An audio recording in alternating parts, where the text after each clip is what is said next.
നമസ്കാരം. നല്ല അടിപൊളി സൂര്യപ്രകാശമുള്ള ഒരു പ്രഭാതം. അപ്പം ഞാന് നിങ്ങളോട് ഇന്ന് പറയുന്നത് വളരെയേറെ ചർച്ച ചെയ്യപ്പെടുന്ന ഒരു വിഷയമാണ്. അത് എന്തിനാ ഞാൻ നിങ്ങളോട് പറയുന്നതെന്ന് ചോദിച്ചാൽ, ജീവിതത്തിൽ എന്റെ നേയക്കുട്ടനും നിയാക്കുട്ടനും അത് ഗുണം ചെയ്യും, ലിനിക്കും ഗുണം ചെയ്യും. അമ്മയ്ക്ക് ഗുണം ചെയ്യുന്ന കാര്യം എല്ലാം ഞാൻ പറയുന്നു. പക്ഷെ അമ്മ ഈ 16 വർഷമായിട്ട് എല്ലാം കേൾക്കും. അമ്മ എല്ലാം മനസ്സിലാക്കി വെക്കുന്ന അമ്മയാ. അതുകൊണ്ട് നിങ്ങൾക്ക് എല്ലാം അറിയാം. അപ്പൊ ഞാൻ ഈ പറയുന്നത് നിങ്ങളുടെ ജീവിതത്തിൽ വലിയ മാറ്റങ്ങൾ സൃഷ്ടിക്കാൻ പറ്റുന്ന കാര്യമാണ്. അപ്പൊ നിങ്ങളുടെ എന്ന് പറഞ്ഞു കഴിഞ്ഞാൽ നിങ്ങളെ പോലുള്ള കുഞ്ഞുങ്ങൾ, അതോടൊപ്പം തന്നെ ലോകത്തെ ജനങ്ങൾ. ഒരു കാര്യം വളരെ വ്യക്തമാണ്, നിങ്ങൾക്ക് ജീവിതത്തിൽ എന്ത് നേടണമെങ്കിലും നിങ്ങൾക്ക് ഈ ശരീരത്തിൽ ഇരിക്കുമ്പോഴേ പറ്റൂ. അതുകൊണ്ടാണ് ഇലക്ഷനൊക്കെ എല്ലാരും കയറി നിൽക്കുന്നത്. അപ്പൊ എന്താ, നിന്നില്ലെന്നുണ്ടെങ്കിൽ നിങ്ങൾ മരിച്ച ആരെങ്കിലും അറിയൂ? നിങ്ങളെ 10 പേരെങ്കിലും അറിയാൻ വേണ്ടിയാണ് അവരത് ചെയ്യുന്നത്. അത് പലരും പറയും അത് തെറ്റാ, ഐഡിയോളജി, അപ്പൊ വർഗവഞ്ചികന്നൊക്കെ വിളിക്കും. കൂടുതൽ എക്സ്പ്ലനേഷൻ അതിനകത്തോട്ട് പോകണ്ട, നമുക്ക് അത് നിർത്താം. അല്ലെന്നുണ്ടെങ്കിൽ നിങ്ങൾക്ക് അതൊക്കെ ഇൻട്രസ്റ്റ് ആയതുകൊണ്ട് അങ്ങ് പോകും. അപ്പൊ അതുകൊണ്ട് എന്ത് ചെയ്യുമെന്നറിയാമോ, കൃത്യമായി നിങ്ങൾ ശരീരത്തിലിരിക്കുമ്പോൾ ചെയ്യാവുന്നത് ചെയ്തു തീർക്കുക. മനസ്സിലായ? ചിലരൊക്കെ 30 വയസ്സേ ജീവിച്ചിട്ടുള്ളൂ, ചിലർ 20 വയസ്സേ ജീവിച്ചിട്ടുള്ളൂ, 27 വയസ്സ് വരെ ജീവിച്ചിരുന്ന അലക്സാണ്ടർ ചക്രവർത്തി ആയാലും ഇവരെല്ലാം ലോകത്ത് വിജയിച്ച എന്താന്ന് ചോദിച്ചാൽ കൃത്യമായി ശരീരത്തിലിരുന്നപ്പോൾ ഉപയോഗിച്ചുകൊണ്ടാണ്. അപ്പൊ ഞാനും ഇതുപോലെ പറയുന്നതെന്ന് പറഞ്ഞാൽ പീറ്റർ തീലിന്റെ ഒരു പുസ്തകത്തെ പറ്റിയാ പറയാൻ പോകുന്നത്. ആരാ പീറ്റർ തീൽ? ആരാന്ന് ചോദിച്ചാൽ അദ്ദേഹം എഴുതിയ ഒരു പുസ്തകം എന്ന് പറഞ്ഞാൽ ചരിത്രം സൃഷ്ടിച്ച പുസ്തകമാണ്. 0 to 1. എന്തോ 0 to 1. 0 എന്ന് പറഞ്ഞാൽ എന്തുവാ? നത്തിങ്. 1 എന്ന് പറഞ്ഞാൽ 0 എന്ന് പറഞ്ഞ ഇവിടെ ഒന്നുകിൽ നിങ്ങൾ അത്രയും പുസ്തകത്തെ പറ്റി അറിയാന്നുണ്ടെങ്കിൽ ഇനി കുറച്ചങ്ങ് പറയില്ല. ഇനി എനിക്കറിയാം. ബാക്കി പറ. എന്തോ ഈ പുസ്തകം വായിച്ചിട്ടുണ്ടോ? മനസ്സിലാക്കിയ കാര്യം ദയവേത് പറഞ്ഞ് ഇത് കുളമാക്കരുത്. മനസ്സിലായോ? അപ്പൊ അടുത്ത കേട്ടോണം. അപ്പൊ ഈ 0 എന്ന് പറഞ്ഞാൽ എന്തുവാ? ചോദിക്കുന്നതിന് മറുപടി എന്താ 0? നത്തിങ്. 1 എന്ന് പറഞ്ഞാലോ? നോ. ഫസ്റ്റ് സ്റ്റെപ്പ് എന്താ? ഇച്ചിരിയെങ്കിലും ഉണ്ട്. അപ്പൊ നിങ്ങൾ ഒന്നുമില്ലായ്മയിൽ നിന്ന് അല്പമെങ്കിലും ഉണ്ടാക്കി വെക്കുക, ബാക്കിയുള്ളവന്മാർ ബാക്കി ഉണ്ടാക്കിയിട്ടോളൂ. മനസ്സിലാവുന്നു? എപ്പോഴും 0 1ന്റെ ഇപ്പുറത്ത് കിടന്നാൽ വിലയില്ല, അപ്പുറത്ത് പോയാൽ 10 ആവും 100 ആവും, അങ്ങനെ പോകും. അപ്പൊ നമ്മൾ ഇതിന് ഇദ്ദേഹം പറയുന്ന എന്താണെന്ന് നമുക്ക് നോക്കാം. അപ്പൊ ഇദ്ദേഹം പറയുന്നത് ഇല്ലാത്തടത്ത് നിന്ന് ഒന്നിനെ സൃഷ്ടിക്കണം. എന്തോ? ഇല്ലാത്തടത്ത് നിന്ന് ഒന്നിനെ സൃഷ്ടിച്ചെടുക്കണം, പക്ഷെ കോപ്പിയും ചെയ്യുന്നതല്ല. മനസ്സിലായോ? ഇപ്പൊ നമുക്ക് ഇവിടെ എന്ന് പറഞ്ഞു കഴിഞ്ഞാല് ആമസോണിനെ കോപ്പി ചെയ്തൊരു കമ്പനിയുണ്ട്, പറയാമോ? ഫ്ലിപ്കാർട്ട്. മനസ്സിലായോ? പക്ഷെ അതും വിജയിച്ചോ? അതും വിജയിച്ചു. 1 ലക്ഷം കോടി രൂപയ്ക്കാ വിറ്റത് വാൾമാർട്ടിന്. മനസ്സിലായോ? ഇല്ലാത്തടത്ത് നിന്നൊന്നും ഉണ്ടാക്കണം. മനസ്സിലായോ? കോപ്പി ചെയ്യുന്നതല്ല. അതായത് പുതിയ ആശയങ്ങൾ പുതുമ നൽകുന്നു, പുതുമ സൃഷ്ടിക്കും. എന്തോ പുതിയ നിങ്ങളെല്ലാം ജീവിതത്തിൽ ട്രൈ ചെയ്യേണ്ട എന്തോന്ന് ഇപ്പൊ പഠിച്ചോ. നിങ്ങൾ എന്താ പഠിക്കേണ്ട? എന്താ? നിങ്ങളുടെ വിദ്യാഭ്യാസവും ഒക്കെ ഉള്ളതിനെ കോപ്പി ചെയ്യുകയല്ല ചെയ്യുന്നത്. സക്സസ് ആണെന്ന് ഞാൻ പറഞ്ഞിട്ടുണ്ട്. കോപ്പി ചെയ്യുന്നോണ്ടും തെറ്റൊന്നുമില്ല. എല്ലാ ഹോട്ടലുകളിലും പൊറോട്ട ഉണ്ടാക്കുന്നു, വേറെ ഒരിടത്തിനും പൊറോട്ട ഉണ്ടാക്കുന്നു, വിജയിക്കും. പക്ഷേ ഇതിന് പകരം പുതിയൊരു ഫുഡ് കൊണ്ടുവരണം. അതാണ് 0യിൽ നിന്നുള്ള സ്റ്റാർട്ടിങ്. മനസ്സിലായോ? അപ്പൊ അന്നേരം ഇപ്പൊ നമുക്ക് ഇതിനെ ഇങ്ങനെ പറയാം, 1 to n എന്ന് പറഞ്ഞാൽ ഉള്ളത് പകർത്തിയെടുക്കുക. അതാണ് കോപ്പിങ് എന്ന് പറയുന്നത്, ഗ്ലോബലൈസേഷന്റെ കൺസെപ്റ്റ്. മനസ്സിലായോ? അമേരിക്ക ഉള്ളൊരു സാധനം കൊട്ടാരക്കരെ കൊണ്ടുവരുന്നു. മനസ്സിലായോ? എന്നാൽ 0 to 1 എന്ന് പറയുന്നത് ഈസ് എൻറ്റയർലി ഡിഫറെന്റ്. ഇല്ലാത്ത ഒന്നിനെ സൃഷ്ടിക്കുകയാണ്. അതാ നിങ്ങൾ മുമ്പേ പറഞ്ഞ വീടെന്തോ ഇന്നോവേഷൻ. രണ്ടും തമ്മിലുള്ള വ്യത്യാസം മനസ്സിലായോ? ഗ്ലോബലൈസേഷൻ ആണ് ഒന്ന് ഇന്നോവേഷൻ ആണ്. മനസ്സിലായോ? അപ്പൊ ഈ പീറ്റർ തീൽ വളരെ പ്രധാനപ്പെട്ട കുറെ പോയിന്റ്സ് ഇതിനകത്ത് പറഞ്ഞിട്ടുണ്ട്. ആ പോയിന്റ്സ് എന്ന് പറഞ്ഞാൽ വളരെയേറെ ചർച്ച ചെയ്യപ്പെട്ടൊരു വിഷയമാണ്. അതിനെപ്പറ്റി കേൾക്കണോ? അതെ, ഓക്കെ. അപ്പൊ ഇതിന്റെ ഈ പുസ്തകത്തിനകത്ത് ഏറ്റവും പ്രധാനപ്പെട്ട പറയുന്നതെന്ന് പറഞ്ഞാൽ കോമ്പറ്റീഷൻ വരും. ഏതാണെങ്കിലാ കോപ്പിയും ചെയ്യുമ്പോൾ ആണോ? പൊറോട്ട കട ഒത്തിരി വരും. അപ്പൊ അവിടെ എന്തോ ഉണ്ട്, കോമ്പറ്റീഷൻ യഥാർത്ഥത്തിൽ നല്ലതല്ല എന്ന് പറഞ്ഞുകൊണ്ട്, കോമ്പറ്റീഷനകത്ത് നല്ലതല്ല എന്ന് പറഞ്ഞുകൊണ്ട് സക്സസ് ആവാതിരിക്കുന്നില്ല. മനസ്സിലാവുന്നോ? പക്ഷെ വേണ്ടത് എന്താണ്? ഇന്നോവേഷനാണ്. എന്താ വേണ്ടേ? ഇന്നോവേഷനാ വേണ്ടത്. അപ്പം ഈ കോമ്പറ്റീഷൻ വരുമ്പോ മത്സരം ഉണ്ടാവും. എന്തോ? അതോടൊപ്പം തന്നെ പ്രോഫിറ്റ് കുറയും. നമുക്ക് മാത്രമേ പൊറോട്ട ഉണ്ടാക്കുന്നുണ്ടെന്നുണ്ടെങ്കിൽ നമ്മുടെ ഇഷ്ടത്തിന് പൊറോട്ട കൊടുക്കാൻ പറ്റും. നമുക്ക് 500 രൂപയ്ക്ക് വേണമെങ്കിലും വിൽക്കാം. മനസ്സിലായോ? അതിനെയാണ് നമ്മൾ മോണോപ്പൊളി എന്ന് പറയുന്നത്. മോണോപ്പൊളിയിലേക്ക് പോകുന്നത് അങ്ങനെയാണ്. ഇവിടെ കോമ്പറ്റീഷൻ എന്തുമല്ല, ഇനി കോമ്പറ്റീഷൻ ഇല്ലാത്തൊരിടത്ത് മോണോപ്പൊളി ആണെന്നുണ്ടെങ്കിൽ നമുക്ക് ഇഷ്ടത്തിന് വില വരുത്തും ഇവിടെ. മനസ്സിലാവുന്നോ? ഇന്നോവേഷൻ അത് വരുമ്പോ അപ്പൊ കോമ്പറ്റീഷൻ വന്നാൽ നമ്മളെ നശിപ്പിക്കും, പ്രോഫിറ്റ് കുറയും. ഇന്നോവേഷൻ വന്ന് ഈ മോണോപ്പൊളി ക്രിയേറ്റ് ചെയ്യുന്നത് വാല്യൂസിനെയാണ്. മനസ്സിലാവുന്നോ? അന്നേരം ഉള്ളതെന്ന് പറഞ്ഞാൽ മത്സരത്തിന്റെ ഇതില്ല, ഇവർ മാത്രമേ ഉള്ളൂ. അപ്പൊ ഇവർ എവരുടേതായ രീതിയിലുള്ള ഒരു തലം സൃഷ്ടിക്കും. മനസ്സിലാവുന്നോ? KFC മനസ്സിലാവുന്നോ? KFC എന്ത് ചെയ്തു? കോപ്പി ചെയ്ത് പല സാധനങ്ങളും വന്നു. പക്ഷെ മക്ഡൊണാൾഡ്സ് എന്ന് പറഞ്ഞാൽ ദാറ്റ്സ് ആർ ബ്രാൻഡിങ്സ്. മനസ്സിലാവുന്നു? Actually they can't to copy that because it's have a different taste. ഏതിനാ? KFCക്ക്. മനസ്സിലാവുന്നോ? സോ KFCക്ക് അങ്ങനെ ഒരു വാല്യൂ കിട്ടുന്നുണ്ട്. അപ്പൊ ഞാന് ഈ പുസ്തകത്തിന്റെ പ്രധാനപ്പെട്ട പോയിന്റ്സ് നിങ്ങൾക്ക് പറഞ്ഞുതരാം. വളരെ മനോഹരമായ പോയിന്റുകളാണ്, പക്ഷെ it is very beneficial to your life. മനസ്സിലാവുന്നു? നമുക്ക് അറിവ് കിട്ടുകയും അറിവ് നിങ്ങളുടെ തലച്ചോറിൽ വന്ന് പ്രതിപ്രവർത്തനം നടത്തി നിങ്ങളുടെ ജീവിതത്തിൽ നിങ്ങൾ സക്സസ് ആവണം. മനസ്സിലാവുന്നു? കോപ്പിയും ചെയ്യുന്നത് ഒരു പുരോഗതിയാണോ? മനസ്സിലായോ? അപ്പൊ നമുക്ക് എന്തോ വേണ്ടത്? പുതിയ ആശയമാണ് വേണ്ടത്. എന്തുകൊണ്ട്? പുതിയ ആശയം വേണം. കോപ്പിയും ചെയ്യുന്ന പുതിയ ആശയമാണോ? കോപ്പിയും ചെയ്യുന്നത് പുതിയ ആശയമല്ല, മറിച്ച് എന്താണ്? അതൊരു കോപ്പിയും ചെയ്യാന്ന് പറഞ്ഞാൽ ഉള്ളതിനെ നമ്മൾ എന്ത് ചെയ്യുക? കോപ്പി ചെയ്ത് എടുക്കുക. ഐഡിയ കിട്ടിയോ? അപ്പം ഈ ഇതിനകത്ത് അങ്ങനെ ആകുമ്പം നമ്മൾ 0 to 2 നിന്ന് വരുവാണ്, ഇന്നോവേഷൻ വരുവാണെന്നുണ്ടെങ്കിൽ അവിടെ എന്തോ ഉണ്ടാകത്തില്ല? കോപ്പിങ് ഇല്ല എന്നുള്ളത് മാത്രമല്ല, കോമ്പറ്റീഷൻ കുറയും. മനസ്സിലാവുന്നു? കോമ്പറ്റീഷൻ എപ്പോഴും എന്തുവാ? അപകടകരമാണ്. കോമ്പറ്റീഷൻ നമ്മുടെ പ്രോഫിറ്റ് കുറയ്ക്കും, മത്സരം ഉണ്ടാക്കാൻ ലാഭം കിട്ടത്തില്ല. അപ്പൊ എപ്പോഴും നല്ലത് ഏതാ? മോണോപ്പൊളി ആയിരിക്കും. മനസ്സിലാവുന്നു? അപ്പൊ നമുക്ക് ഏറ്റവും നല്ലത് ഏതാ? മോണോപ്പൊളി. അപ്പൊ മോണോപ്പൊളി ഇതിനെപ്പറ്റി പീറ്റർ തീൽ കുറെ പ്രധാനപ്പെട്ട പോയിന്റ്സ് തന്നിട്ടുണ്ട്. അത് വളരെ വ്യത്യസ്തമായ കാഴ്ചപ്പാടാണ്. നമ്മൾ നമ്മളിപ്പോ ഒരു ഉദാഹരണം, ഗൂഗിള് ഒരു ബ്രാൻഡിങ് അല്ലയോ? അത് യഥാർത്ഥത്തിൽ എന്തായിരുന്നു? അത് ഇന്നോവേഷനാ. അവരങ്ങ് ബ്രാൻഡിങ്ങാ. അവർക്ക് ഇഷ്ടമുള്ള പോലെ ചെയ്യാം. റിലയൻസ് ഇതുപോലെ ഇന്ത്യയിൽ BSNL ഒക്കെ കറക്റ്റായിട്ട് നിന്നിരുന്നെന്നുണ്ടെങ്കിൽ ഗവൺമെന്റ് BJP ഗവൺമെന്റ് ചെയ്ത ഏറ്റവും വലിയ ദ്രോഹമാണ്. എന്താ ഇത്? BSNLന്റെ ഡേറ്റ കറക്റ്റായിട്ട് കൊണ്ടുവരായിരുന്നു. ജിയോ വളർത്തിക്കൊണ്ടുവന്ന അവരെ. നമുക്കിപ്പോ എന്ന് പറഞ്ഞാൽ 50 രൂപയ്ക്ക് കിട്ടിക്കൊണ്ടിരുന്ന സാധനം 300-400 രൂപയാക്കി. എല്ലാം നശിപ്പിച്ച്. അങ്ങനെ ഗവൺമെന്റിന്റെ അടുത്ത് നമുക്ക് ചോദ്യം ചെയ്യാൻ പറ്റുന്ന എല്ലാ സാധനത്തെയും നമ്മുടെ ഇതിന്റെ അടുത്ത് അങ്ങ് മാറ്റി. മനസ്സിലായോ? അപ്പൊ അതൊരു മോണോപ്പൊളി എന്ന് പറഞ്ഞൊരു കൺസെപ്റ്റ് ഉണ്ടാക്കിക്കൊണ്ട് വന്നു. ആരുടെ? അവരുടെ. മനസ്സിലായോ? അപ്പം നമുക്കെന്ന് പറഞ്ഞാൽ അവിടെ ലാഭവും കിട്ടും, ഇന്നോവേഷനുമാണ് മോണോപ്പൊളി എന്ന് പറഞ്ഞാൽ. സ്ഥിരതയുണ്ട്, സ്ഥിരമായ ലാഭം. അവിടെ നമുക്ക് റേറ്റ് കൂട്ടിയാൽ ആർക്കും ഒന്നും പറയാൻ പറ്റത്തില്ല, നിസ്സഹായത മാത്രമേ ഉള്ളൂ. അവിടുന്ന് വാചം അടിക്കാം. ഇപ്പം ഗ്യാസിന്റെ വില, എല്ലാ സാധനവും അങ്ങനെ ഇന്ത്യയിൽ നടന്നുകൊണ്ടിരിക്കുന്നത്. പക്ഷെ നിസ്സഹായ അവസ്ഥയാ, ഒന്നും ചോദിക്കാൻ പറ്റത്തില്ല. പറ്റുമോ? അപ്പൊ ലാഭം അവർക്ക് ഇഷ്ടം പോലെ കയറിക്കൊണ്ടിരിക്കുക. അപ്പൊ അങ്ങനെയാന്ന് ഞാൻ ഒരു കാര്യം പറയാം. നിങ്ങളുടെ ജീവിതത്തിൽ ഇന്നലെ ഞങ്ങളുടെ ക്യാമ്പസില് VC പ്രസംഗിച്ച ഒരു ടോപ്പിക്, റേഡിയോളജിയെ പറ്റി സംസാരിക്കുമ്പോഴും ഇപ്പൊ യഥാർത്ഥത്തിൽ ഡോക്ടർ ഡയഗ്നോസ് ചെയ്യേണ്ട നമ്മുടെ എല്ലാ റീസൺസും എടുത്ത്, എനിക്ക് ചുമയുണ്ട്, വലിവുണ്ട്, അതുണ്ട്, ഇതുണ്ടെന്ന് പറഞ്ഞ് ChatGPT-യോട് പറഞ്ഞ് ChatGPT എപ്പോഴും മരുന്ന് കുറിച്ച് തരും. മനസ്സിലാവുന്നു? ഇതേപോലെ ഒരു കാലഘട്ടത്തിലേക്കാ പോയെ. അപ്പൊ അവിടെ എന്താ സംഭവിക്കുന്നതെന്ന് ചോദിച്ചാൽ, റീപ്ലേസ് ചെയ്യാൻ പറ്റുന്ന ഒരു സംവിധാനത്തിലേക്ക് ഇപ്പൊ ടീച്ചേഴ്സിന് യഥാർത്ഥത്തിൽ വേണോ? ആ ഒരു അവസ്ഥയിൽ എത്തിയില്ലയോ? അപ്പൊ ഇങ്ങനെയുള്ള അതായത് AI പല കാര്യങ്ങൾക്കും എന്തായി മാറി? മറുപടിയായി മാറി, റീപ്ലേസ് ചെയ്യാവുന്ന ഒരു സംവിധാനമായി മാറി. മനസ്സിലായോ? അപ്പൊ നിങ്ങളും ചിന്തിക്കേണ്ടതെന്ന് പറഞ്ഞാൽ, ഈ വന്ന കാലത്ത് ഇത്രയും വലിയ ടെക്നോളജി വരുമ്പോൾ ആ ടെക്നോളജി ഉപയോഗിക്കാൻ പഠിക്കുക എന്നുള്ളതാണ് ഏറ്റവും ഇമ്പോർട്ടന്റ്.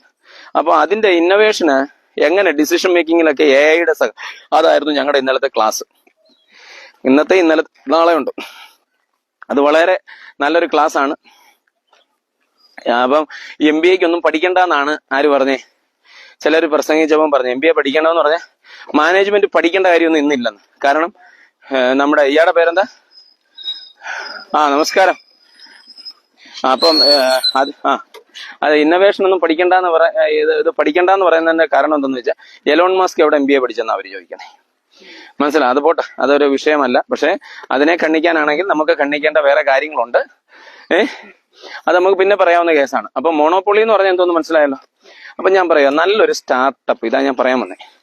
നിങ്ങളെ സംബന്ധിച്ചിടത്തോളം നിങ്ങള് ഒരു സ്റ്റുഡൻസ് ആയിട്ടിരിക്കുന്ന നിങ്ങളുടെ ജീവിതത്തിൽ നിങ്ങൾ ജോലി എന്ന് പറയുന്ന കൺസെപ്റ്റ് ഇനി ഞാൻ കളയണം. ജോലിയല്ല നിങ്ങൾക്ക് ഇനി വേണ്ടത്. ഇനി നിങ്ങൾക്ക് വേണ്ടത് സ്റ്റാർട്ടപ്സാണ്. നിങ്ങൾ ഓണ്ടർപ്രണർ ആവുക എന്നുള്ളതാ. മനസ്സിലാവുന്നു? അപ്പൊ എങ്ങനെയാണ് അതിന്റെ ഒരു അടിസ്ഥാന ഘട്ടത്തെ പറ്റിയാ പറയുന്നത്. എന്തോ, അതായത് സ്റ്റാർട്ടപ്പ് എങ്ങനെ ഉണ്ടാക്കാം, ഒരു സ്റ്റാർട്ടപ്പ് എങ്ങനെ ഉണ്ടാക്കാന്ന് നമ്മൾ പഠിക്കാൻ പോവാം. അത് ആര് പറഞ്ഞ? ഞാൻ പറഞ്ഞല്ല, പീറ്റർ തീൽ പറഞ്ഞ കുറച്ച് പോയിന്റ്സ് നിങ്ങൾക്ക് പറഞ്ഞു തരുവാ. അതെന്ന് പറഞ്ഞ, ഒന്ന്, ഒരു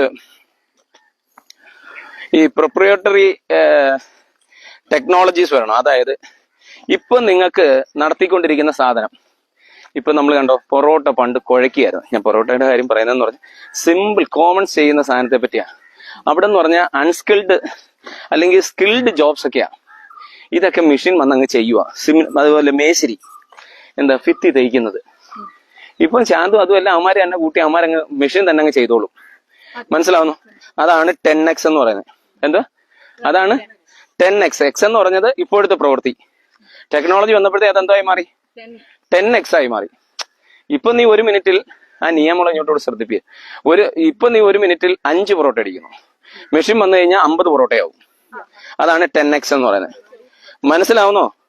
അതാണ് എന്താ പറയുന്നത്, മോണോപ്പൊളിയുടെ ഒരു ഒരു സ്റ്റാർട്ടപ്പ് സ്റ്റാർട്ട് ചെയ്യുന്നതിന് മുമ്പ് നമ്മൾ ശ്രദ്ധിക്കേണ്ട പോയിന്റ്സാ. ഒരു സ്റ്റാർട്ടപ്പ് ചിന്തിക്കുന്ന എങ്ങനെ ചെയ്യണമെന്ന് നമ്മൾ പറഞ്ഞു തരുവാ. അപ്പൊ എന്താ വേണം? ടെക്നോളജിയുടെ സഹായം തേടണം. എന്താ വേണം? നീ ഇച്ചിരി ബാക്ക്ഗ്രൗണ്ട് നടക്കില്ലേ? അപ്പൊ മനസ്സിലായിരുന്നു? ടെക്നോളജിയുടെ സഹായം തേടണം. അതാണ് 10x ബെറ്റർ ടെക്നോളജി എന്ന് പറയുന്നത്. അതൊരു പുസ്തകം തന്നെ ഉണ്ട്, 10x ബെറ്റർ ടെക്നോളജി എന്ന് പറയുന്നത് കേട്ടോ. അപ്പൊ രണ്ടാമത്തെ എന്ന് പറഞ്ഞാൽ നെറ്റ്വർക്ക് എഫക്ട്. രണ്ടാമത്തെ എന്തോ? നെറ്റ്വർക്ക് എഫക്ട് എന്ന് പറഞ്ഞാൽ എന്തുവാ? കൂടുതൽ നെറ്റ്വർക്ക് കൂട്ടുക എന്ന് പറഞ്ഞാൽ കൂടുതൽ ഉപഭോക്താക്കളെ നമ്മൾ എന്ത് ചെയ്യണം? ആകർഷിക്കണം. മനസ്സിലാവുന്നോ? അതെന്ന് പറഞ്ഞാൽ അതെങ്ങനെ ആകർഷിക്കുന്നേ? നിങ്ങൾക്ക് മാർക്കറ്റിംഗ് എന്ന് പറയുന്നത് അതിന്റെ സൈഡിൽ വരുന്നത്, അത് പറയുന്നേക്കെ മാർക്കറ്റിംഗ് ചെയ്യണോ, അത് ചെയ്യേണ്ട കാര്യമൊന്നുമില്ല. മാർക്കറ്റിംഗ് ഇങ്ങനെ ചുവന്നുകൊണ്ട് നടക്കണ്ട. കാരണം നിങ്ങൾ ഈ പറഞ്ഞ പ്രോഡക്റ്റിന് അത്രയും വാല്യൂ ഉണ്ടെങ്കിൽ അവർ തിരക്കി പിടിച്ച് അവിടെ വരും. മനസ്സിലാവുന്നോ? അപ്പൊ അതിന്റെ മൂല്യം ഉയർത്തണം. രണ്ടാമത്തെ കേസ് എന്തോ? അപ്പൊ ഒരു സ്റ്റാർട്ടപ്പ് ചെയ്യുമ്പോൾ ഫസ്റ്റ് എന്ത് ചെയ്യണം? നിങ്ങൾ അതിനകത്ത് ടെക്നോളജി ഏതൊക്കെ അവൈലബിൾ ആണെന്ന് നോക്കണം. 2, അതിന്റെ മൂല്യം വർദ്ധിപ്പിക്കണം. 3, വളരുമ്പോഴെല്ലാം ബിസിനസ് വളർന്നാൽ എന്ത് ചെയ്യും? ചെലവ്. ബിസിനസ് വളർന്നാൽ ചെലവ്. Very good. അതായത് നമ്മൾ ഈ പറഞ്ഞ പൊറോട്ട തന്നെ ആയിക്കോട്ടെ. പൊറോട്ട അടിക്കുന്നവന് ഒരു ദിവസം 1000 രൂപ ശമ്പളം. അവൻ ആകെപ്പാടെ 50 എണ്ണേ അടിക്കുന്നുള്ളൂ. അപ്പം ബിസിനസ് വളർന്നാൽ അവൻ 500 എണ്ണം അടിക്കും. പക്ഷെ 1000 രൂപ കൂടുതൽ കൊടുക്കണം. ആ തീ കൂടുതൽ വേണം? ഒന്നും വേണ്ട, വെള്ളം ഒഴിക്കണം, ഇച്ചിരി പഞ്ചസാരയും വേണം, പൊടി ഇതാണ്. അപ്പൊ ഇരട്ടി ലാഭം. മനസ്സിലാവുന്നു? അപ്പൊ അതുകൊണ്ട് എന്ത് ചെയ്യണം? എക്കണോമിക്സ് എന്ന് പറഞ്ഞാൽ, എക്കണോമിക്സ് ഓഫ് സെയിൽസ് എന്ന് പറഞ്ഞാൽ വളരുമ്പോൾ ചെലവ് കുറയും എന്നുള്ളതാണ്. എന്തോ? അപ്പൊ എക്കണോമിക്സ് ഓഫ് സെയിൽസ് എന്താണ്? എന്തുവാടെ എക്കണോമിക്സ് ഓഫ് സെയിൽസ് എന്ന് പറഞ്ഞാൽ? സെയിൽസിന്റെ എക്കണോമിക്സ് എന്തുവാ? എന്തുവാ? കൂടുമ്പോ ചെലവ് കുറയും. മനസ്സിലാവുന്നോ? പിന്നെ ബ്രാൻഡിങ് ആയിയാണ്. ആളുകൾ വിശ്വസിക്കും, അവർക്ക് ഇന്ന സാധനം മതി. മനസ്സിലാവുന്നു? ഇതൊക്കെയാണ് എന്തോത്തിന് ചെയ്യുന്നത്? സ്റ്റാർട്ടപ്പിന്റെ പ്രധാനപ്പെട്ട ഇത്. ഇനി അടുത്ത ഫ്യൂച്ചർ ബേസ്ഡ് ആയിട്ട് ഫ്യൂച്ചർ കാണാൻ നമുക്ക് പറ്റണം. എന്ത് ചെയ്യണം? ഫ്യൂച്ചർ കാണുന്നവനാണ് വിജയി. കാരണം എന്ന് പറഞ്ഞാൽ ഇന്നത്തേക്കല്ല ബിസിനസ് ചെയ്യേണ്ടത്, നാളെ ഇതെന്തായി മാറുമെന്ന് അറിയാൻ കഴിയണം. ഐഡിയ കിട്ടിയോ? അപ്പൊ അതാണ് ഏറ്റവും വിജയം. ഭാവി വ്യക്തമായി കാണാൻ പറയണം. അതോടൊപ്പം ഭാവി വ്യക്തമായി കാണുകയും അനിശ്ചിതത്വം ഒഴിവാകുകയും ചെയ്യുമ്പോഴാണ്, ഫോർ എക്സാമ്പിൾ ഞാൻ പറഞ്ഞുതരാം. ആമസോൺ ആദ്യം തുടങ്ങി തന്നിട്ടില്ലേ? നിങ്ങൾ വലുതായിട്ട് തുടങ്ങിയൊന്നും വേണ്ട, നിങ്ങൾ അതിന്റെ ഒരു ഇതുണ്ടാക്കി എടുത്താൽ മതി, പതുക്കെ ചെയ്താൽ മതി. പക്ഷെ അവിടെ എന്തുണ്ടാവണം? ഇന്നോവേഷൻ ഉണ്ടാവണം. നിങ്ങൾക്ക് ഐഡിയ കിട്ടുന്നോ? അപ്പൊ അടുത്തതെന്ന് പറഞ്ഞാൽ നമ്മുടെ ഒരു സീക്രട്ട് കണ്ടെത്തണം. എന്തോ? ഏത് ബിസിനസ്സിലും നമ്മൾ എന്തോ കണ്ടെത്തണം? ഒരു സീക്രട്ട് കണ്ടെത്തണം. എന്തുകൊണ്ട്? സീക്രട്ട് കണ്ടെത്തണം. എല്ലാവർക്കും അറിയാവുന്ന സത്യം കണ്ടെത്തുക എന്നതുകൊണ്ട് ഗുണമുണ്ടോ? അപ്പൊ മനസ്സിലായി? എല്ലാവർക്കും അറിയാവുന്ന ഒരു കാര്യത്തിന് വേണ്ടി ഒരു കമ്പനി തുടങ്ങി, അത് വലിയ കാര്യമല്ല. അതുകൊണ്ട് നമ്മൾ എന്തോ ഇന്നോവേഷൻ ഉണ്ടാവണം. ഈ ഒരു സാധനത്തിന് ബദലില്ല എന്ന് പറയുന്ന ഒരു സാധനം കണ്ടെത്തിയാൽ നമ്മൾ വിജയിക്കും. അതിനു വേണ്ടി ശ്രമിക്കണം. മനസ്സിലായോ? പിന്നെന്ന് പറഞ്ഞു കഴിഞ്ഞാൽ ഈ വലിയ മാർക്കറ്റിന് വേണ്ടി ഓടരുത്. നമ്മൾ ഈ ചെറിയ ഒന്നുമില്ലായ്മയിൽ നിന്ന് ഒരു സാധനം കണ്ടെത്തുമ്പോൾ നമ്മൾ താഴേക്കിടയിൽ ചെയ്താലുള്ള ഗുണം എന്താന്ന് ചോദിച്ചാൽ വലിയ നിയമങ്ങൾ. ഞാൻ എന്തോ ഇപ്പൊ പറഞ്ഞേ, എന്തോന്ന് വലിയ മാർക്കറ്റ്? അവളങ്ങ് 24 മണിക്കൂറും ചിന്തയില്ല, വേറെ എന്തൊക്കെയോ ചിന്തയ്ക്കോ. ഓക്കെ. അപ്പൊ എന്താ പറഞ്ഞാൽ ചെറിയ മാർക്കറ്റിൽ നിന്ന് ആരംഭിക്കണം. മനസ്സിലാവുന്നോ? അതാ ഞാൻ പറഞ്ഞത്, വലിയ മാർക്കറ്റ് അധികം വേണ്ട, പിന്നെ അത് വ്യാപിച്ചോളും. ഉദാഹരണം ആരാണ്? ആമസോൺ. ഒരു ചെറിയ മുറിയിലിരുന്ന് അവൻ തുടങ്ങിയ സാധനം. അപ്പൊ ആദ്യം എന്താ തുടങ്ങിയെന്ന് പറയാമോ? ആമസോൺ ആദ്യം എന്താ തുടങ്ങി? ബുക്ക് എന്താ ബുക്സ് വിൽക്കുമായിരുന്നു. അത് തന്നെയാണ് ബാംഗ്ലൂരിൽ ആരും തുടങ്ങിയത്? ഫ്ലിപ്കാർട്ട് തുടങ്ങിയത്. ബർത്ത്ഡേ ഗിഫ്റ്റ് ഒക്കെ അയച്ചു കൊടുക്കുന്ന സാധനമായിട്ടായിരുന്നു അവർ ലോകം അവന്മാര് എന്ത് ചെയ്ത് കൈകാര്യം ചെയ്ത. ഐഡിയ കിട്ടിയോ? പിന്നെ വ്യാപിപ്പിക്കണം. പിന്നെ അടുത്ത പ്രശ്നം എന്ന് പറഞ്ഞാൽ ഒരു ബിസിനസ്സിനകത്ത് നിങ്ങൾ ശ്രദ്ധിക്കേണ്ട ടീമാണ്. എന്താ? ഒറ്റയ്ക്ക് ഓടാൻ നിൽക്കരുത്. ടീം എന്ത് ചെയ്യണം? ഒരു ടീമിനെ ഉണ്ടാക്കിയെടുക്കാൻ പറ്റണം. That is very important. മനസ്സിലാവുന്നോ? ടീം ഉണ്ടാവണം, നല്ല ഫൗണ്ടേഴ്സ് ഉണ്ടാവണം. നിങ്ങളുടെ ഒരാൾക്ക് ടെക്നോളജി അറിയാന്നുണ്ടെങ്കിൽ മറ്റൊരാൾക്ക് വേറൊരു ഐഡിയ ഉണ്ടാവണം. മാനേജ്മെന്റ് ആയാലും ശരി, ഡിഫറെന്റ് നോളജസ് ഒരുമിക്കുന്നതാണ് ഒരു ബിസിനസ്സിന് ഏറ്റവും നല്ലത്. സോ ഒരു ബിസിനസ് നിങ്ങൾ തുടങ്ങുമ്പോൾ ഫൗണ്ടേഴ്സ് നല്ല ആൾക്കാരായിരിക്കണം. മനസ്സിലാവുന്നോ? അതുപോലെ തന്നെ ഒരേ വിഷൻ ആയിരിക്കണം, ദീർഘകാല കമ്മിറ്റഡ് ആയിരിക്കണം. നിങ്ങളൊരു ബിസിനസ് തുടങ്ങുമ്പോൾ ഇപ്പൊ അതിന്റെ ഫലം കിട്ടുമെന്ന് പറഞ്ഞുകൊണ്ട് നിൽക്കരുത്. ഒരു ലോങ് ടേം വിഷനിലേക്ക് ഈ സാധനം കാണണം. എങ്ങനെ? ഒരു ലോങ് ടേം വിഷനിലേക്ക് കാണാൻ കഴിയണം. എന്നാൽ മാത്രമേ നിങ്ങൾക്ക് എന്ത് ചെയ്യാൻ പറ്റൂ? അതിനെ മുന്നോട്ട് കൊണ്ടുപോകാൻ പറ്റൂ. ഏത് സാധനവും വിജയിക്കുന്നതിന്റെ കാരണം എന്താണെന്ന് വെച്ചാൽ they have A dream, they have A ഒരു ഗോൾ, ഇതൊക്കെ ഉണ്ടാകുന്നത്. അതുകൊണ്ടാണ് ഒരു വിഷനുള്ളൊരു കുട്ടി അല്ലെങ്കിൽ ദീർഘകാല കമ്മിറ്റ് ഉള്ള ഒരു കുട്ടി IAS ആവും, IPS ആവും എന്നൊക്കെ പറയുന്നതിന്റെ കാരണം ഓരോ ദിവസവും ആ കുട്ടി പഠിക്കുക. ഓരോ ദിവസവും അതെന്ത് ചെയ്യുന്നു? അപ്ഡേറ്റ് ചെയ്ത് അത് ആ 10x പോവാം. X 1x 2x 3x അങ്ങനെ 10x ലക്ഷ്യമാക്കി പോവാം. നിങ്ങൾക്ക് ബ്രാൻഡിങ് ശക്തമായി കഴിഞ്ഞ്, അതായത് നിങ്ങൾക്ക് നല്ലൊരു ബ്രാൻഡ് കിട്ടി. ഇപ്പൊ കൊട്ടാരക്കരയിൽ ഇന്നടത്ത് ഇന്ന ഹോട്ടലിലെ ഫുഡ് നല്ല സൂപ്പർ ആണെന്ന് നോക്കുക, നല്ലെന്നുണ്ടെങ്കിൽ നല്ല ട്യൂഷൻ സെന്റർ ആണെന്ന് അതെന്ന് വെച്ച് കഴിഞ്ഞാൽ, അല്ലെങ്കിൽ ബ്രില്യൻസ് എന്ന് പറയുന്ന ഒരു ബ്രാൻഡിങ് വന്നു കഴിഞ്ഞാൽ എന്ത് ചെയ്യും? അവിടെ പിന്നെ ആൾക്കാർ എന്ത് ചെയ്യണ്ട? നിങ്ങൾ സെയിൽസ് മാർക്കറ്റിംഗ് അവിടെ ഒഴിവാക്കാൻ പറ്റും. വലിയ പരസ്യം അവർ കൊടുക്കേണ്ട കാര്യമുണ്ടോ? എന്താ കൊടുക്കേണ്ടാത്ത കാര്യം? അവിടെ നല്ല പ്രോഡക്റ്റ് കിട്ടും. സോ ആൾക്കാർ അവിടെ പോവും. മനസ്സിലാവുന്നോ? ആളുകളെ കൺവിൻസ് ചെയ്യണ്ട, കാരണം അവർക്കറിയാം. ഐഡിയ കിട്ടിയോടെ? അപ്പൊ ഇനി അടുത്തെന്ന് പറഞ്ഞാൽ ഒരു സ്റ്റാർട്ടപ്പും not equal to a lottery. Startup അങ്ങോട്ട് തുടങ്ങുമെന്ന് പറഞ്ഞാൽ ഒരു ലോട്ടറി അടിച്ചെന്ന് വിചാരിക്കണ്ട. അതിനെ വളർത്തിക്കൊണ്ടുവരുന്ന ഭാഗ്യം മാത്രം പോരാ, വ്യക്തമായ പ്ലാനിങ്ങും ഉണ്ടാവണം, എക്സിക്യൂഷനും ഉണ്ടാവണം. മനസ്സിലാവുന്നു? എക്സിക്യൂട്ട് ചെയ്യുന്നത് പക്കയായിരിക്കണം. മനസ്സിലാവുന്നോ? എന്നാൽ മാത്രമേ നമുക്ക് എന്തോ ഉണ്ടാവൂ? നല്ലൊരു സ്റ്റാർട്ടപ്പ് ഉണ്ടായി വരൂ. ഐഡിയ കിട്ടിയോ? നമുക്കെന്ന് പറഞ്ഞാൽ പിന്നെന്ന് പറഞ്ഞാൽ അടുത്തൊരു പോയിന്റ് എന്തോന്ന് വെച്ചാൽ ഫൗണ്ടറിന് വലിയ റോളാണ്. ഒരു ബിസിനസ് തുടങ്ങാം, അയാൾക്കൊരു വിഷൻ ഉണ്ടാവണം. ഏറ്റവും പ്രധാനപ്പെട്ട അതോടൊപ്പം തന്നെ ഒരു കൺട്രോൾ ഉണ്ടാവണം. അയാൾക്കൊരു ചിന്ത ഉണ്ടാവണം, എന്റെ ബിസിനസ് എവിടെങ്ങോട്ടാ പോകുന്നതെന്നുള്ളത്. അത് എപ്പോഴും നോക്കുന്ന ആരാ? അതായത് നിങ്ങൾ രണ്ടുപേരും വളരുന്നു, നിങ്ങളെ രണ്ടുപേരും പോകുന്ന പോക്ക് നിങ്ങൾ അറിയാതെ ശ്രദ്ധിക്കുന്നുണ്ട്. മനസ്സിലാവുന്നു? അപ്പൊ ഈ നിയമങ്ങൾ ഇടയ്ക്കിടയ്ക്ക് ഇങ്ങനെ ഒളിഞ്ഞും പാത്തും ഒക്കെ ഓരോ കാര്യങ്ങളുണ്ട് ഇങ്ങോട്ട് നടന്നു വരുമ്പോൾ തന്നെ മൈൻഡ് പോകുന്നത് ഞാൻ കാണുന്നുണ്ട്. പിന്നെ ഈ ആൾക്കാർ എല്ലാം പൂജ കാണാൻ പോകുന്നത് ഒക്കെ ഞങ്ങൾ ശ്രദ്ധിക്കും. പക്ഷെ എന്താ ഞങ്ങൾ പറയാത്ത എന്താണെന്നറിയാമോ? കുഞ്ഞിനെ പിന്നെ 10 പേരുടെ മുന്നിൽ വെച്ച് അങ്ങനെ ആക്കണ്ട, 0 to 1 ആക്കണ്ട, അല്ല 1 to 0 ആക്കണ്ട. അപ്പം കുഞ്ഞിപ്പോ 1 വന്ന് നിൽക്കുക, ഇനി 0 പോകണോ വേണ്ടായെന്ന് കുഞ്ഞ് തന്നെ തീരുമാനിക്കാം. മനസ്സിലായോ? അടുത്ത എന്നിട്ട് നമ്മൾ എന്തോന്ന് വെച്ചാൽ ഫൗണ്ടറിന്റെ റോൾ പറഞ്ഞു. പിന്നെന്ന് പറഞ്ഞാൽ ടെക്നോളജി പ്ലസ് ബിസിനസ് ഒരുപോലെ കൊണ്ടുപോകണം. ബിസിനസിനെ സംബന്ധിച്ചിടത്തോളം ഏറ്റവും പ്രധാനപ്പെട്ട കാര്യം എന്ന് പറഞ്ഞാൽ എന്റെ ബിസിനസ് ഇങ്ങനെ എന്നൊരു കാര്യം പറയാൻ നിൽക്കരുത്. കാരണം ടെക്നോളജി വിൽ ചേഞ്ച് ടുമോറോ. ആദ്യം എന്ന് പറഞ്ഞാൽ 150 വർഷങ്ങൾക്ക് മുമ്പ് ഇലക്ട്രിസിറ്റി ഇല്ല. അപ്പൊ മനുഷ്യൻ ആ രീതിയിലാണ് ജീവിച്ചുകൊണ്ടിരുന്നത്. ഇലക്ട്രിസിറ്റി വന്നു കഴിയുമ്പോൾ അത് ഉപയോഗിക്കാതിരുന്നു കഴിഞ്ഞാൽ നിനക്കാ നഷ്ടം. അപ്പം ഇന്നോവേഷൻസിനെയും ടെക്നോളജിയെയും നമ്മൾ ബിസിനസ്സിൽ ആഡ് ചെയ്തുകൊണ്ടേയിരിക്കണം. ടെക്നോളജി പ്ലസ് ബിസിനസ് എന്ന് പറയുന്നതാണ് വിജയം എന്ന് പറയുന്നത്. മനസ്സിലായോ? അതിനെ എടുക്കാതിരിക്കരുത്. എന്നിട്ട് ചോദിച്ചു, ഈ പുസ്തകത്തിലൂടെ കൃത്യമായിട്ട് അയാൾ പറയുന്നെന്ന് പറഞ്ഞാൽ ഡോണ്ട് കോമ്പറ്റി. നിങ്ങൾ കോമ്പറ്റീറ്റീവ് ചെയ്യേ വേണ്ട, കോമ്പറ്റീഷൻ വേണ്ട. അന്നേരം നിങ്ങൾ എന്ത് ചെയ്യണം? Creating something new. എന്ത് ചെയ്യണം? നിങ്ങൾ പുതുത് എന്തെങ്കിലും കണ്ടെത്തണം. അന്നേരം നിങ്ങളുടെ എന്റെ കുഞ്ഞുങ്ങളും എന്ത് ചെയ്യണം? പുതുതായിട്ട് എന്തെങ്കിലുമൊക്കെ കണ്ടെത്തുന്ന തരത്തിലേക്ക് മാറണം. അന്നേരം മനസ്സിലായി ഇത് ആർക്കായിരിക്കും ഈ പുസ്തകം. ഇപ്പൊ പപ്പ പറഞ്ഞത് പ്രധാനപ്പെട്ടത് ഈ പോയിന്റ്സ് എല്ലാം ഗുണം ചെയ്യുന്ന ആർക്കൊക്കെ ആയിരിക്കും? എന്റർപ്രണേഴ്സിന് ഗുണം ചെയ്യും, സ്റ്റുഡൻസിന് ഗുണം ചെയ്യും, നല്ല മിടുക്കന്മാർക്ക് ഗുണം ചെയ്യും, കുട്ടികൾക്ക് ഗുണം ചെയ്യും, ഇന്നോവേറ്റർക്ക് ഗുണം ചെയ്യും, പോളിസി മേക്കേഴ്സിന് ഗുണം ചെയ്യും, അങ്ങനെ പൊളിറ്റിക്കൽ ലീഡേഴ്സിന് ഗുണം ചെയ്യും. മനസ്സിലാവുന്നു? ഇവർക്ക് അതുപോലെ തന്നെ സോഷ്യൽ തിങ്കേഴ്സിനുണ്ടാവും. അതിനകത്ത് നിന്നൊക്കെ ഒരു സ്ട്രാറ്റജി പഠിക്കാൻ ഇദ്ദേഹത്തിന്റെ ഈ പുസ്തകം 0 to 1 സഹായിക്കും. അപ്പൊ പൊളിറ്റിക്സിൽ നിങ്ങൾ 0 ആണെങ്കിൽ അതൊന്നാവാൻ വേണ്ടി നിങ്ങൾ ഇന്നോവേഷൻ എടുക്കണം. അതിന് കാരണം എന്ന് പറഞ്ഞാൽ if there is a no competition, അപ്പൊ അങ്ങനെ ഒരു കോമ്പറ്റീഷൻ ഇല്ലാത്ത തരത്തിലേക്ക് നിങ്ങൾ ചെയ്തു കഴിഞ്ഞാൽ 100% നിങ്ങൾ സക്സീഡ് ആവും. സക്സസ് ആവും. മനസ്സിലാവുന്നു? അതാണ് 0 to 1 നമ്മളെ പഠിപ്പിക്കുന്നത്. മനസ്സിലാവുന്നു? പിന്നെ ഒരു കാര്യം കൂടെ എന്തു പറയുന്നു, ഇദ്ദേഹം എന്തോ പറയുന്നു ചോദിച്ചാൽ, പുതുത് സൃഷ്ടിക്കുമ്പോൾ മാത്രമേ എന്ത് ചെയ്യത്തുള്ളൂ, നമുക്ക് സക്സസ് ഉണ്ടാവുകയുള്ളൂ. പുതുതുണ്ടാക്കുകയാണെങ്കിൽ പെട്ടെന്ന് സക്സസ് ആവും. അപ്പൊ എന്ന് പറഞ്ഞാൽ നമുക്ക് അതിനെ മാറ്റി വെക്കാൻ, ആക്ച്വലി അവിടെ കോപ്പിങ് ചെയ്യാൻ പറ്റുന്ന ഒരു സാധനമുണ്ട്. ഇപ്പൊ ഇതുപോലൊരു കട, അതിനെ നമുക്ക് കോപ്പിങ് ചെയ്യാം. കോപ്പിങ് ചെയ്യുന്നതല്ല, മറിച്ച് എന്താണ്, അതിന് പകരം വെക്കാൻ ഒക്കാത്ത ഒരു കൺസെപ്റ്റ് അവിടെ ഉണ്ടെന്നുണ്ടെങ്കിൽ ദാറ്റ് ഈസ് സക്സസ്. അവിടെ ചേഞ്ച് കൊണ്ടുവരാൻ പറ്റുമല്ലോ കോപ്പി ചെയ്ത സംഭവത്തിൽ. അല്ല, കോപ്പി ചെയ്ത് ഒരു ബിസിനസ് തുടങ്ങിയിട്ട് അതിൽ നിങ്ങൾ മാറ്റം വരുത്തി പുതിയ ആശയം കൊണ്ടുവരുന്നു. അത് നല്ലതാണ്. അല്ല, അതും പക്ഷെ എന്തായി മാറി, അത് കോപ്പിങ് അല്ലല്ലോ, പുതിയൊരു സംവിധാനം അവിടെ കൊണ്ടുവന്നില്ലേ? അല്ല, ഇപ്പൊ ഞാൻ ചുമ്മാ അറിയട്ടെ, ഇപ്പൊ ഒരു പുതിയ നല്ല വലിയൊരു റെസ്റ്റോറന്റും പഴയ ഒരു കുടില് മാതിരിയുള്ള ഒരു റെസ്റ്റോറന്റും രണ്ടിടത്തും പൊറോട്ട തന്നെ വെക്കുന്നത്. പക്ഷെ ബ്രാൻഡിങ് കൂടുതലുള്ളത് ആ കുടില് പോലെയുള്ള സ്ഥലത്തായിരിക്കും. അതെന്തുകൊണ്ടാ?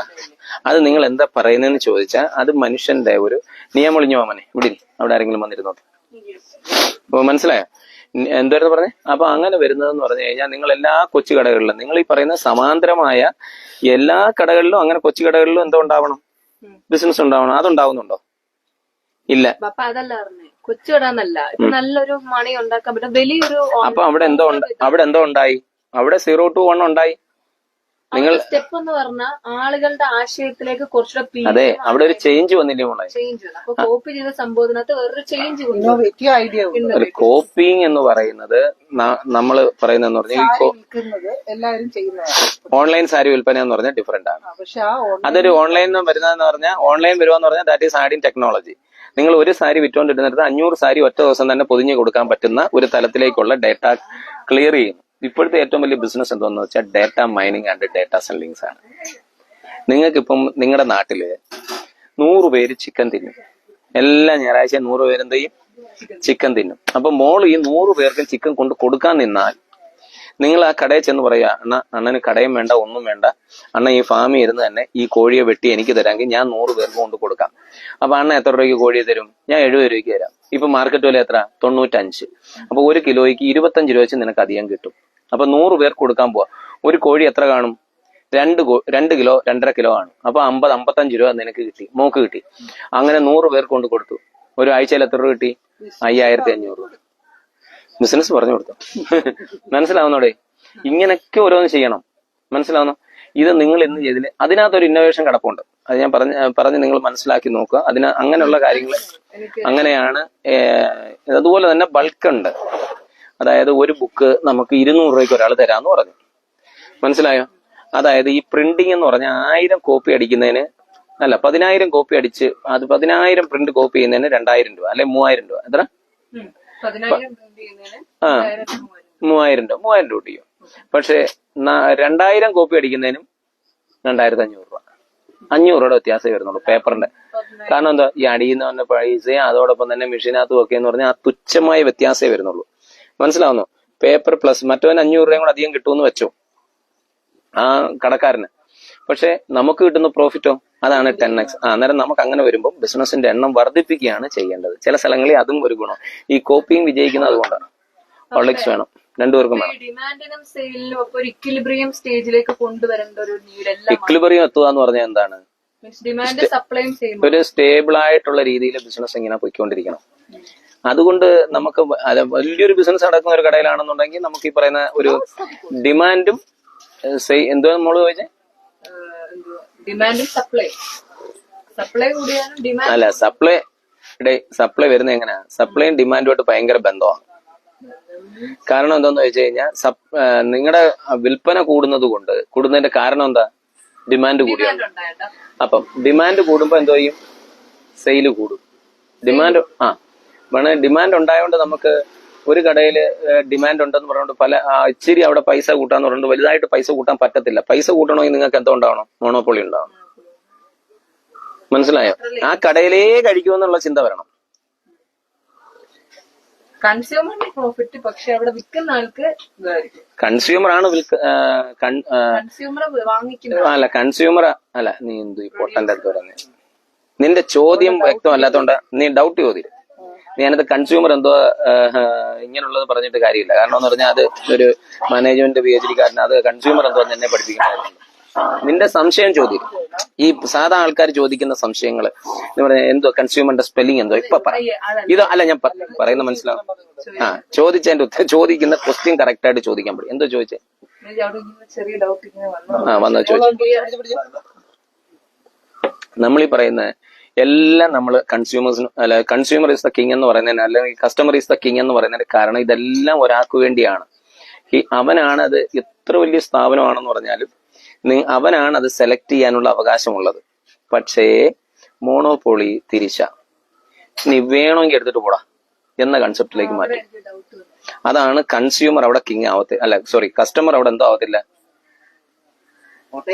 കിങ് ആവത്തില്ല. കാരണം എന്താ? ഈ സാധനം ഇപ്പൊ നിങ്ങളുടെ ഈ ഡേറ്റ യൂസ് ചെയ്യുന്നത് മൊബൈൽ ഡേറ്റ ഇവര് പറയുന്ന 30 ദിവസത്തേക്ക് ഒരു മാസത്തേക്ക് നിങ്ങൾക്ക് എത്ര രൂപയാന്നാ പറയുന്നത്? എത്ര?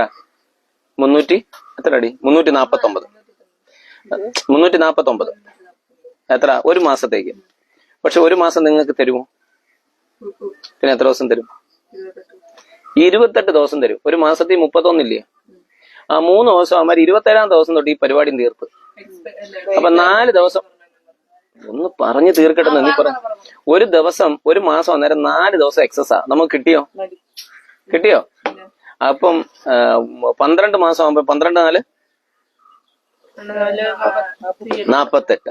അപ്പൊ 48 ദിവസം നമുക്ക് എന്ത് കിട്ടുന്നില്ല? ഒരു വർഷത്തിൽ യഥാർത്ഥത്തിൽ നമുക്ക് എന്തില്ല? സാധനം കിട്ടുന്നില്ല, ഡേറ്റ കിട്ടുന്നില്ല. യഥാർത്ഥത്തിൽ അവന്മാര് പറഞ്ഞ ഒരു വർഷത്തേക്ക് 12 വർഷം ചെയ്താൽ മതിയെന്നല്ലേ? ഇപ്പൊ 12 ചെയ്താൽ പോരാ, 13 ചെയ്താൽ പോരാ, 13.5 ചെയ്യണം. ഐഡിയ കിട്ടിയോടെ? അപ്പൊ 1.5 മാസത്തെ പൈസയും കൂടെ യവന്മാര് നമ്മൾ അറിയാ. അതിന്റെ കാരണം എന്താണ്? ഈ ഡേറ്റ കോമ്പറ്റീഷൻ, ഈ BSNL-നെ BJP തകർത്തതാണ് അതിന്റെ കാരണം. നമുക്ക് മറ്റിടത്തുനിന്ന് തന്നെ ജിയോയിൽ നിന്ന് തന്നെ മേടിച്ചേ പറ്റുമെന്നായി. ഇപ്പം മറ്റേത് അതുമായി താരതമ്യപ്പെടുത്തും നമ്മുടെ എല്ലാം സിം അതായി മാറി.